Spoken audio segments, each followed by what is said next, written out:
E aí galera, beleza? Professora Brenda aqui e hoje eu vim falar com vocês sobre genética.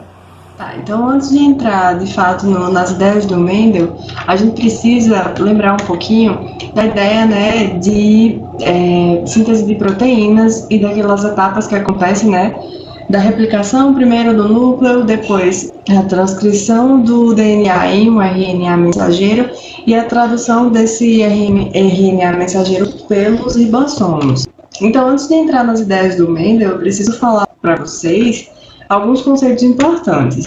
O primeiro deles é cromatina, e a cromatina é a soma de todo o material genético do corpo.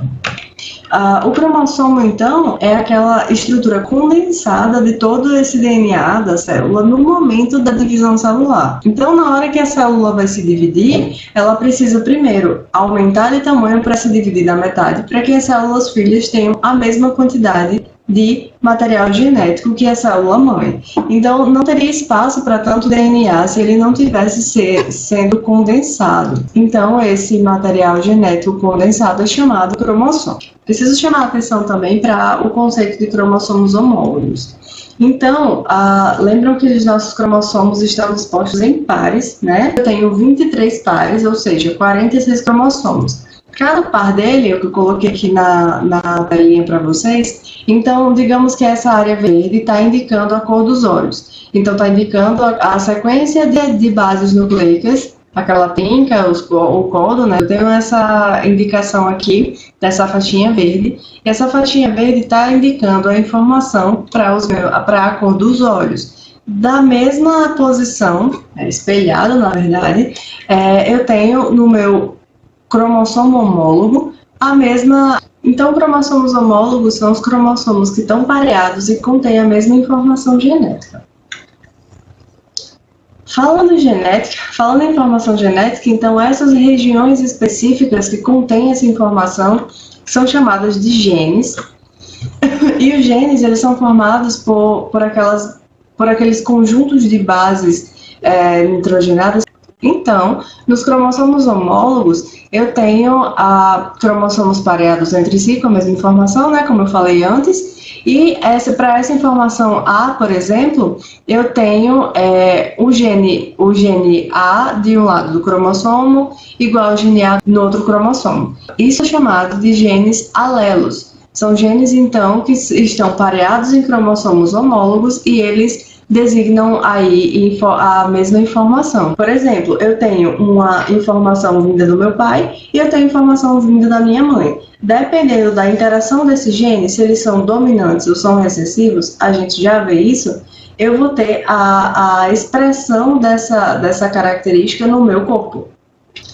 Então, é convencionado pela ciência que os genes dominantes sejam representados por letras maiúsculas e os genes recessivos sejam representados pelas letras minúsculas. Para falar um pouco mais sobre genética, né, eu preciso falar um pouco do projeto Genoma, que ocorreu lá nos anos 90 do século XX, e foi basicamente um consórcio entre 20 centros de pesquisa internacional, e foi a maior colaboração biológica do mundo, né? Eles tinham o objetivo de sequenciar aí o genoma humano, todo a sequência de dados dos genes humanos. Eles tinham um prazo de 15 anos com uma verba de 3 bilhões de dólares em verba pública. O que rolou foi que esse consórcio conseguiu, de fato, mapear todo o genoma humano em 3 anos e com a verba apenas de 1 bilhão de dólares. E aí a gente tem o dado hoje em dia de que nosso genoma tem aproximadamente aí 25 mil genes. Então, existem alguns conceitos importantes, que é o conceito do homozigoto, quando eu tenho, então, genes alelos iguais, por exemplo, azão, bezinho. Então, aqui nessa figura, eu tenho as possibilidades dessa conformação de genes alelos. Eu posso ser homozigoto dominante, então, eu tenho genes alelos iguais e eles são dominantes, né? Eles expressam características que vão dominar e são convencionados de chamar aí de letras maiúsculas. Então, eu tenho azão.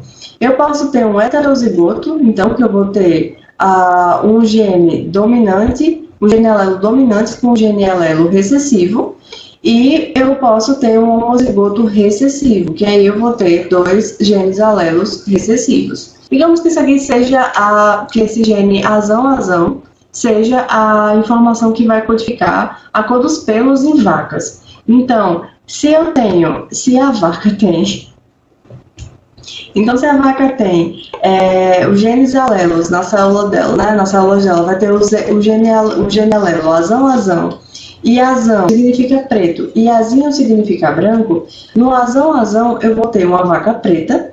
No azinho, então, eu vou ter uma vaca preta porque a característica A domina sobre a característica azinho.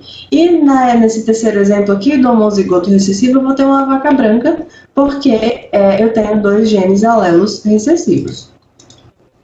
É importante também a gente entender o conceito de locus do gene, que é o local, o endereço do gene dentro do cromossomo. Imagina que o genoma humano tem 25 mil genes, então não dá para estudar todos eles ao mesmo tempo para estudar uma característica só. Então é importante que se saiba a localização desse gene estudado.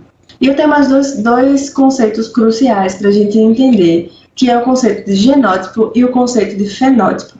Genótipo é a informação que o meu DNA me dá.